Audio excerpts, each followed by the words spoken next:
Careful.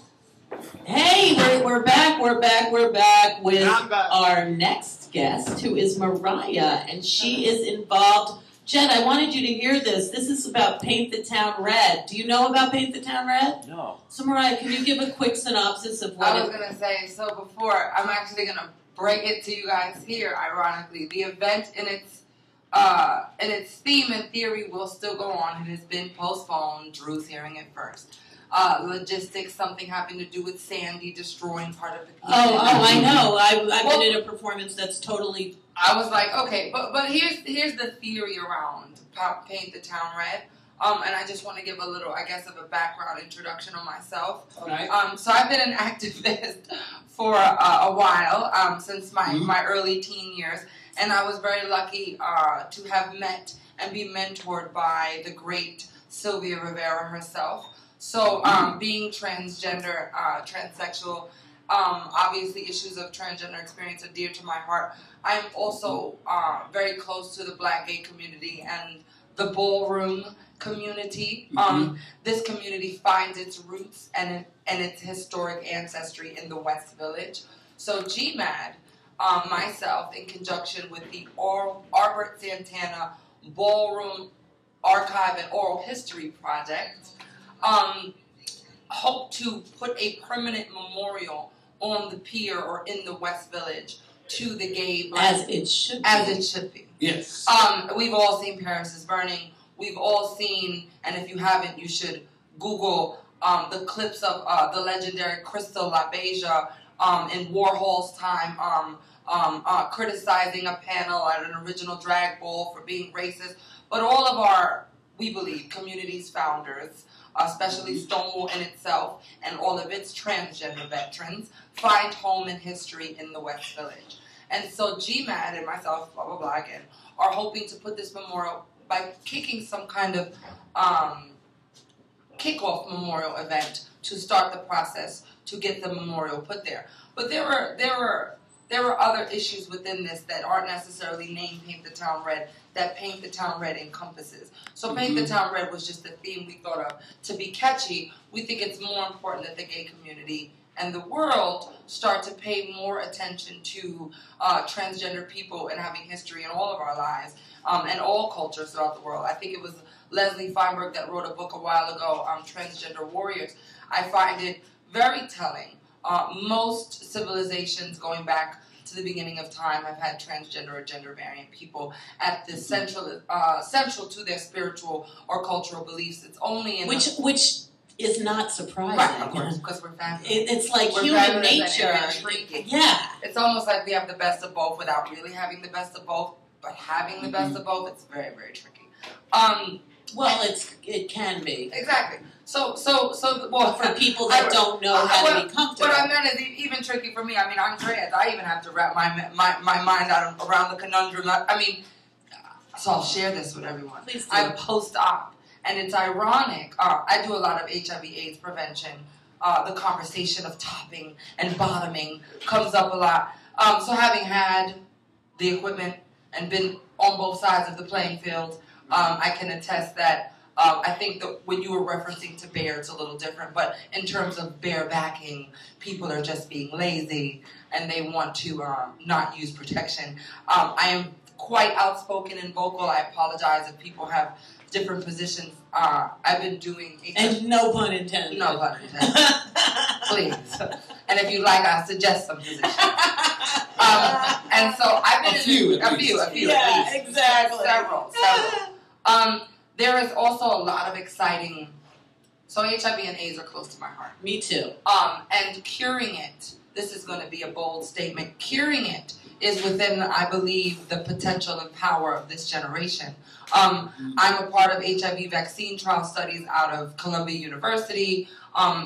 This research, coupled with science and technology through products made available by the FDA this year, FDA-approved Truvada. I just heard, not to interrupt you, but I'm so good course. at that. I just heard that they just found in cow's milk some type of vaccine for HIV. So I didn't open that Snapple bottle and read that cap yet. No. But I'm sure it's true. When the cow's milk, it has to be they treat it in some, scientific, They pasteurize it. It's beyond pasteurization, but there's something in cow's milk that when they do their hoodoo voodoo, it turns into a possible vaccine for the AIDS virus. So I just heard it the other day, and I believe it. And so, I was just wondering, would vegans take it? Right. I was going to say, this is obviously not for vegans or veggies. They won't have any part of it. No, but seriously, the work.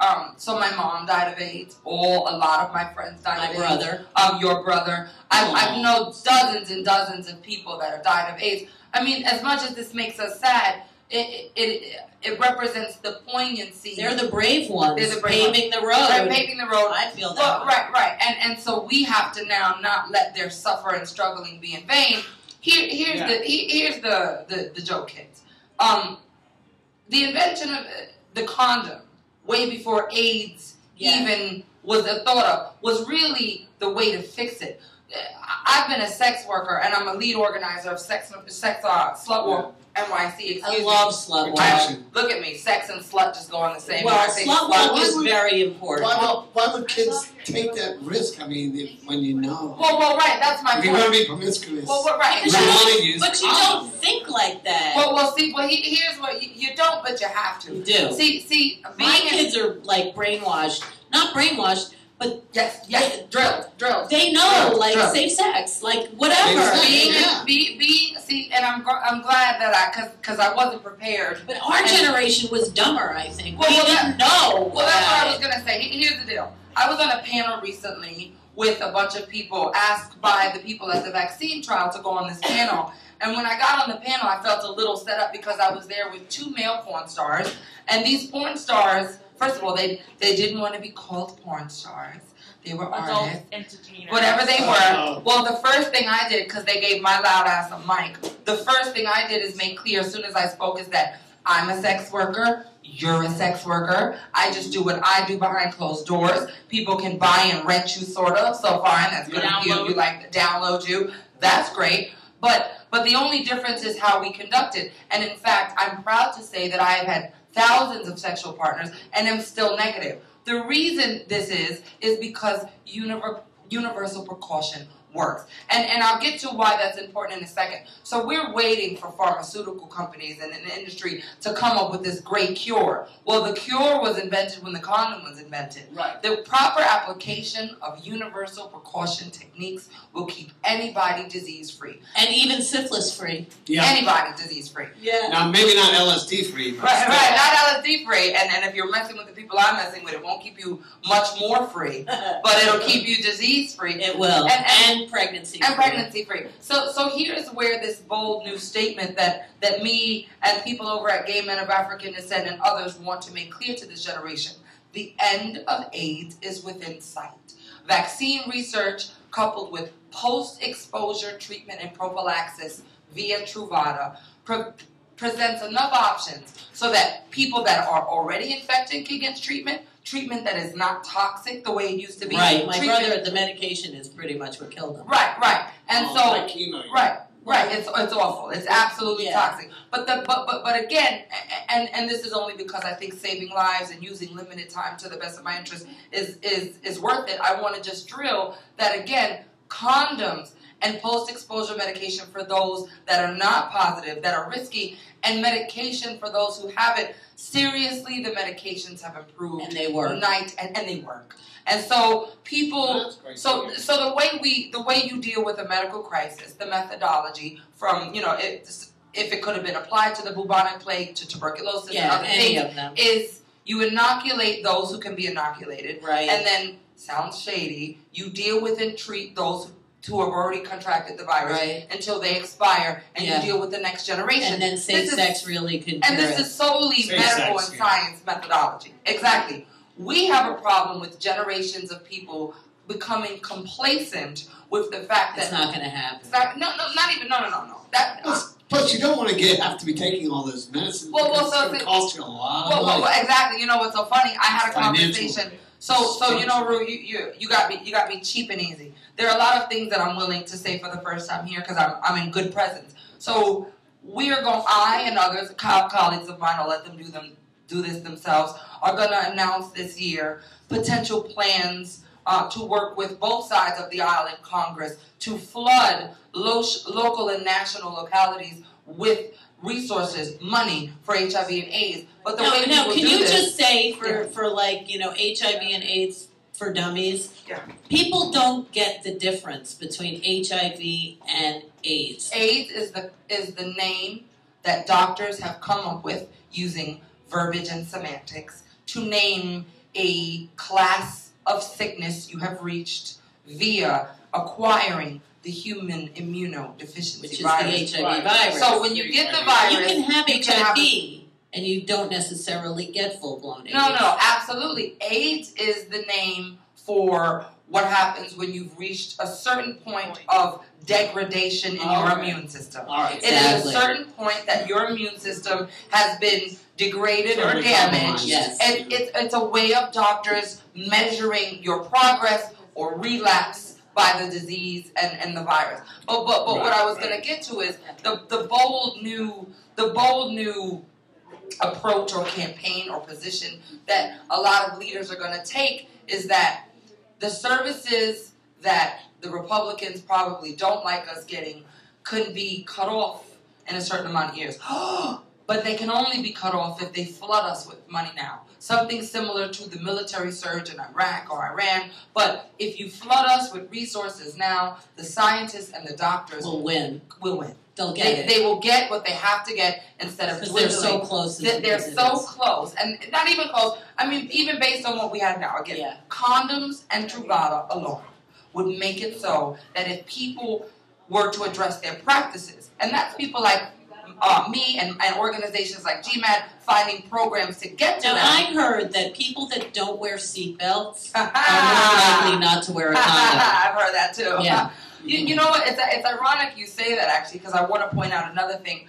Now that we have the attention of Rue's audience, even all the medications that have been developed for HIV prophylaxis, the importance is that they're either pre-exposure, which is a huge commitment, and it means taking this medication for life if you're high risk, but it will mean a certain amount of protection if you do take it, but we don't even know what that looks like and who could take a pill for the rest of their life and really take it. But it also means for post-exposure. I'm more excited about post-exposure. But even post-exposure is not really kind of ready to deliver, so to speak. So is that the morning after? It is the 34 or 5 days after, and you take a medication. But if we can't generally get people to use condoms, or that would be better.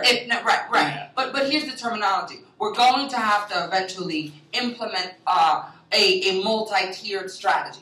The way you do that, though, is God bless you, thank you. Mariah. Oh, you know, I've heard a lot more before my name, but thank you. Yeah, but you know, it's true. I mean, you're a warrior, and you're really like passionate, and you are going to paint the town red. Damn it. Yeah. You know what, everybody? And I know you want to keep going on.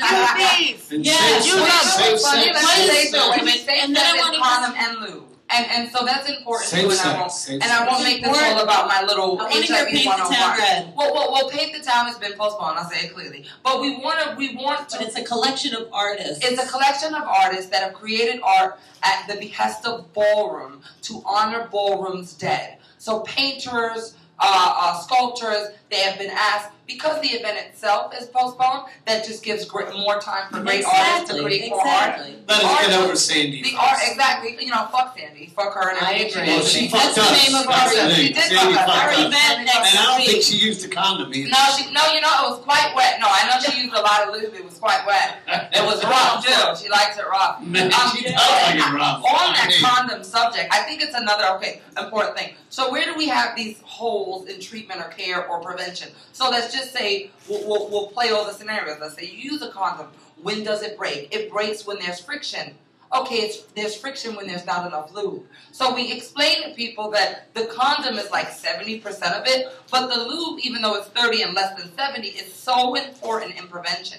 In that, you know, whenever you go, oops, the condom broke, well then I go, bitch, it wouldn't have broke if you would have made it wet. If you would have made it wet. I mean, they weren't listening to Sandy. They weren't listening to Sandy. Make it wet, baby. Right, make it wet. And so even besides that, if a person, so we'd like to reach a place where people are using them properly and then mistakes will still happen. In an ideal world, then that person that was doing it properly, like nature intended, but they did everything safe, and then the condom broke, we want to be able to develop programs so that they'll be able to go get that pill, but understand what it means. Yeah. Understand that you need to take this pill for 30 days and it's not a joke. Understand that you need to evaluate your practices, even if it's tweaking your technique, you were jerking a little too hard, screwing a little too rough, but there will be a day when HIV is not a scary thing about HIV, in that we retake the control we have over our bodies and over our decisions to also, if we are positive,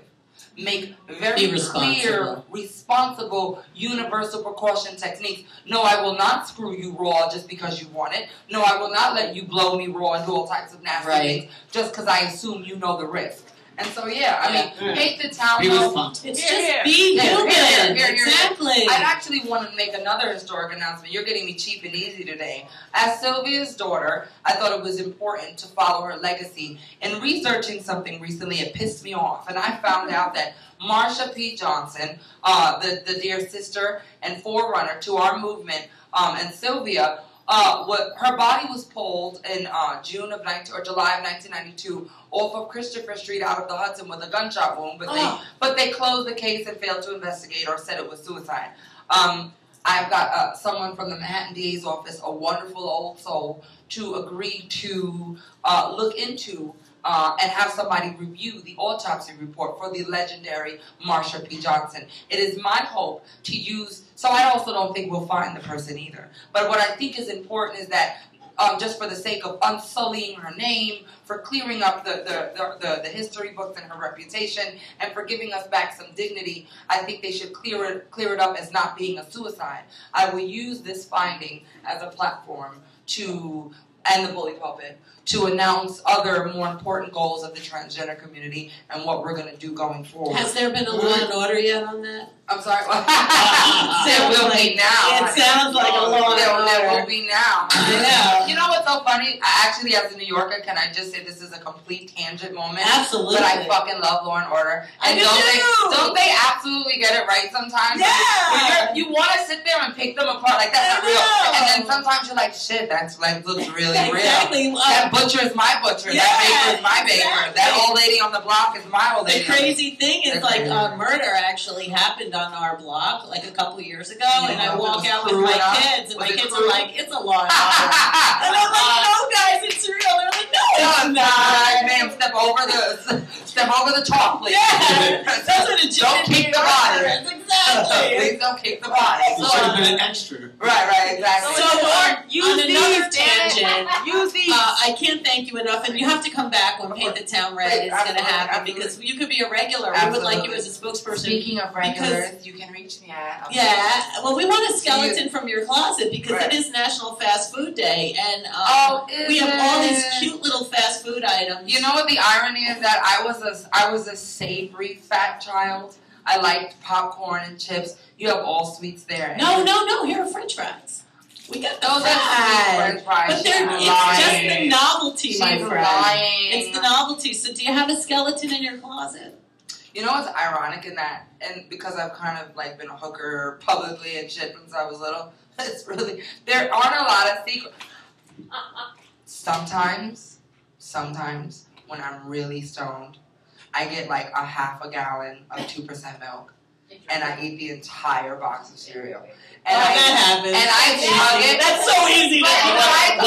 What kind of cereal? It depends. See, if you're like, so harm reduction paints that depending on other dietary choices earlier in the day, I could be feeling guilty or not so guilty. Exactly. So either Cocoa Puffs or a shitload of Special K, it's not going to make a difference. The ones with chocolate.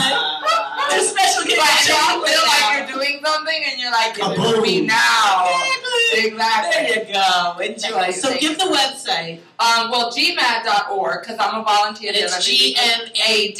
Gay Men of African Descent. And GMAD actually right now has a photography exhibit in the Schomburg. I forgot, they'll kill me for this, but I forgot the photographer's name, but it ends on December 31st. So it's important to go to the Schomburg. The Schomburg kicks complete ass. And go to GMAD.org. Which is New Year's Eve. Which is New Year's Eve. Which is going to be a party at Otto Schunkenegg. We've already started planning. And just in terms of the gay community, we've always looked at GMHC. This year, GMAD has got a new interim executive director, Vaughn Akutagawa-Taylor. I think you should look at the Black gay community for a lot of exciting developments in both health and social organizing. I think it's going to be an exciting year for both the year of the trans. Well, I want rew-who to be right next. Be right a part of it because I am all for all of this, like major. Thank you so much, Mariah. Mariah, GMAD.org. Paint the town red. Red. Like this right here. Red. Yeah. We'll be back. We got more rew-who. In Brooklyn. Oh, thank you so much.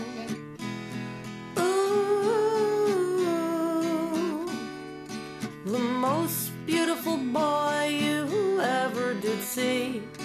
I know he's up in heaven watching over me. I fall like a clown. You tell me